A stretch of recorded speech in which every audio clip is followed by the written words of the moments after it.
El físico teórico Lee Smolin decía que por mucho que sepamos, siempre habrá una pregunta sin responder. Ese hueco, esa cabida, es lo que deja lugar al misticismo, y en Zona Cero nos encargamos de averiguar qué hay tras él.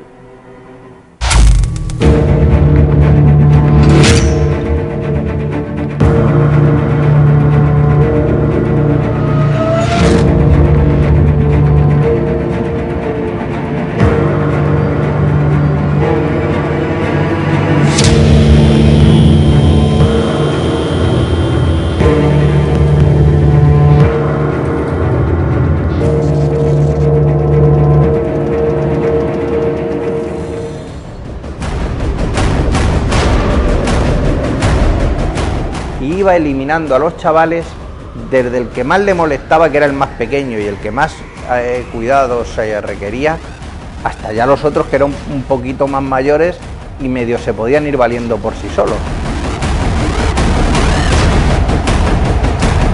La psicopatía no se cura.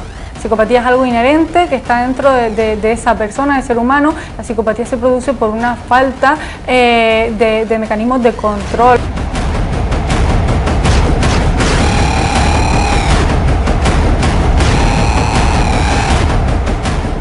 Ha acabado convirtiéndose en, bueno, pues en uno de los grandes casos de sucesos de toda la historia, ¿no?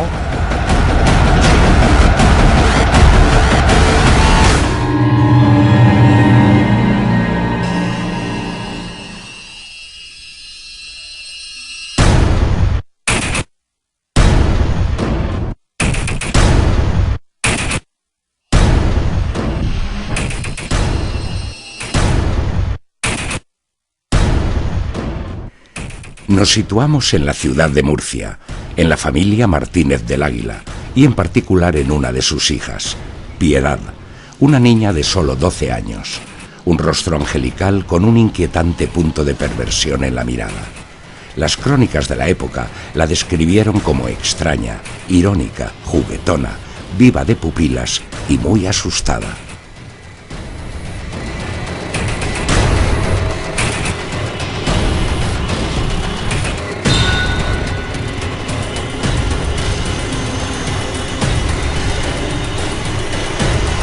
A finales de los años 60, este lugar en el que nos encontramos ahora era conocido como Carril de la Farola.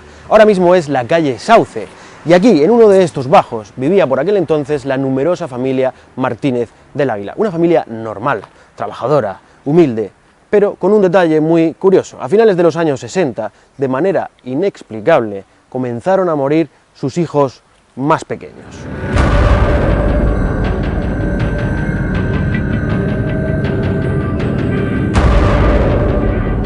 De la numerosa familia Martínez del Águila, centraremos la atención en los protagonistas de esta historia.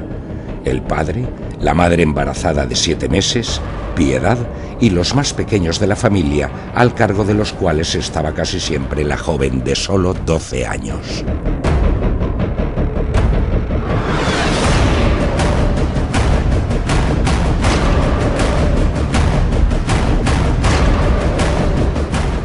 Es verdad que esta es una familia humilde, que era una familia, bueno, pues de la época, ¿no? Sin apenas recursos, que había vivido en un poblado chabolista, que luego fueron realojados en una casa social del Carril de la Farola, creo recordar que se llamaba.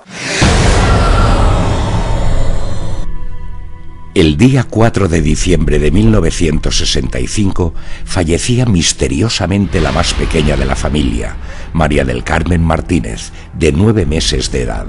El médico diagnosticó muerte por meningitis, pero 5 días después, el 9 de diciembre, muere el que ahora es el hermano más pequeño, de 2 años. También se echa la culpa a la meningitis, pero cuando 5 días más tarde fallece el siguiente niño en orden de menor a mayor de 4 años, la gente empieza a sospechar que algo está sucediendo. Pues el médico va, se ha muerto un niño de forma repentina, eso debía ocurrir, si no todos los días, día sí, día no, y bueno, pues lo primero que hace, le ves un poco el aspecto que tiene, tal, ves que no tiene lesiones externas, que no tiene golpes, que no tiene cuchilladas y después puede haber sido una meningitis por los signos que muestra.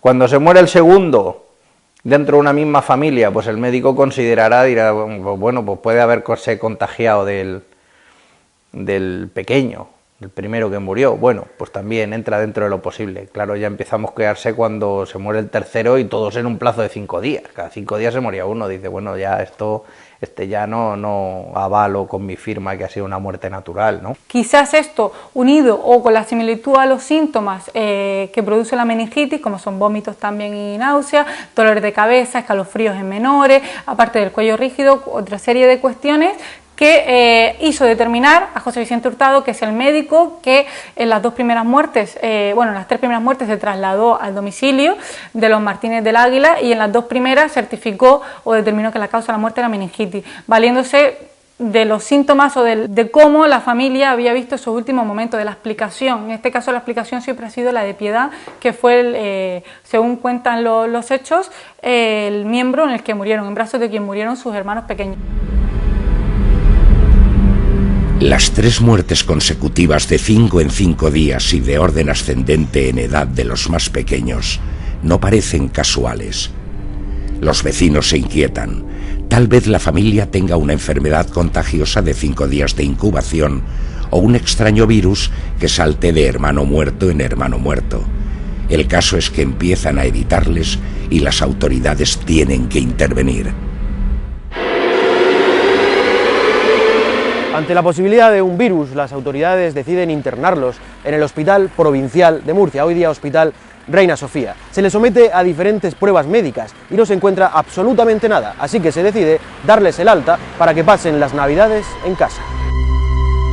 Tras su internamiento en el hospital y a los pocos días de recibir el alta, el día 4 de enero de 1966 muere el 4.º hermano, al que le tocaba por ser el menor, Andrés, de 5 años.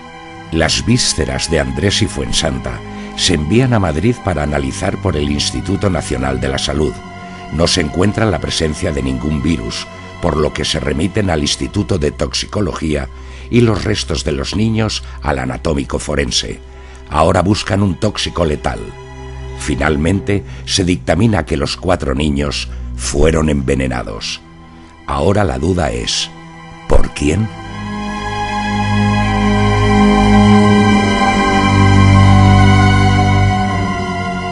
Que llegan los datos de toxicología de Madrid de las muestras de las vísceras de los cuatro hijos de los 4 hermanos fallecidos, se determina que la causa ha sido por envenenamiento. Lo primero que hace es detenerse a los padres como autoridad dentro de la casa, como adulto dentro del seno familiar y como corresponsable o responsables de la situación. Si bien las investigaciones, las indagaciones y los interrogatorios que se llevan a cabo por separado de todos los miembros de la familia determinan que Piedad conocía de los efectos de mezclar o de introducir cloro en la leche o en los alimentos de los hermanos.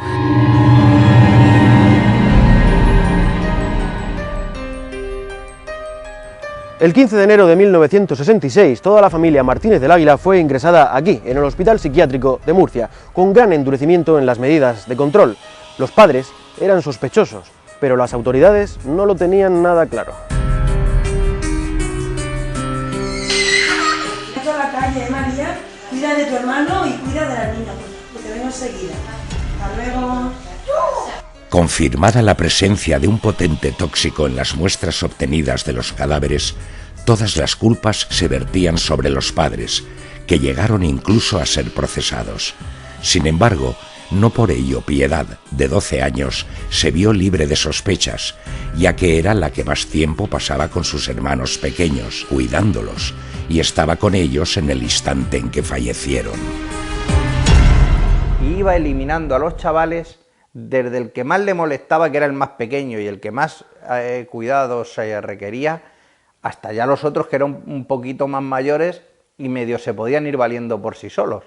Pero ella iba eliminando molestias.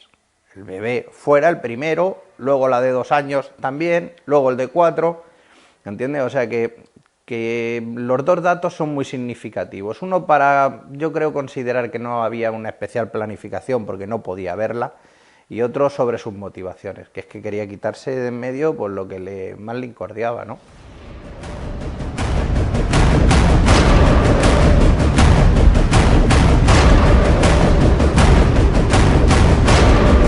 Fue un inspector el que enlazó el cianuro presente en un matarratas hallado en la casa con el cloro de unas pastillas que la menor manejaba asiduamente para limpiar metales, lo que permitió resolver el caso.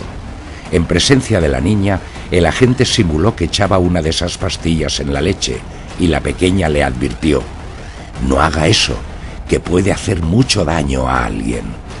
Quedaba así demostrado que sabía de sus potenciales efectos letales.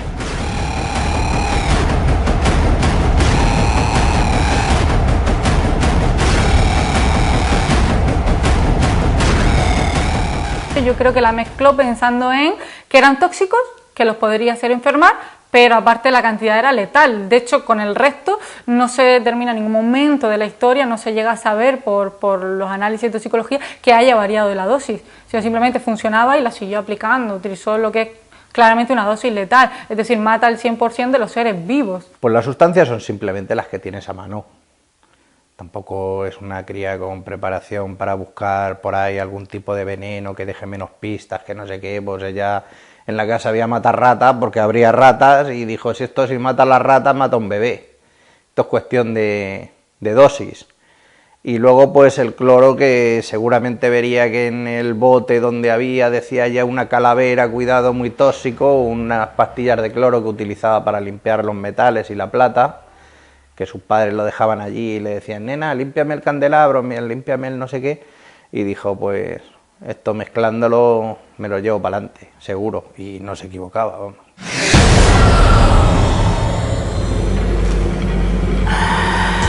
Piedad utilizó para dar muerte a sus hermanos cloro y cianuro potásico, una mezcla que habría sido mortal incluso para cualquier adulto.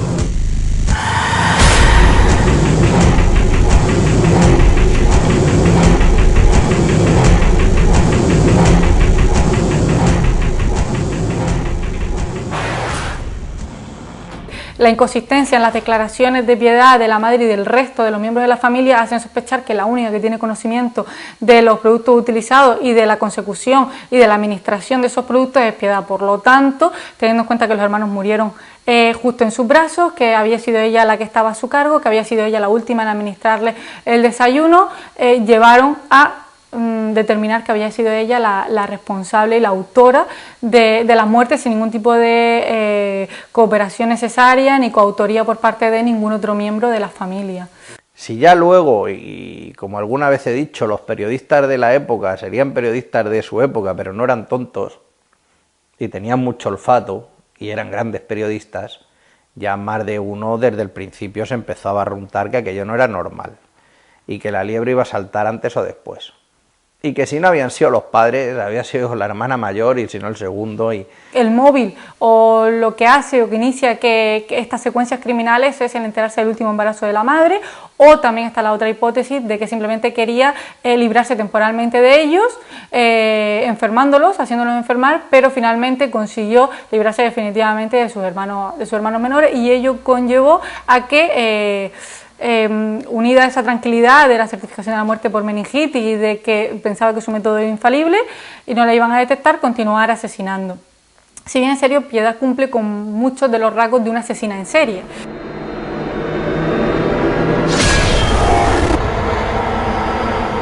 El Tribunal Tutelar de Menores determinó que Piedad había sido la autora de las muertes.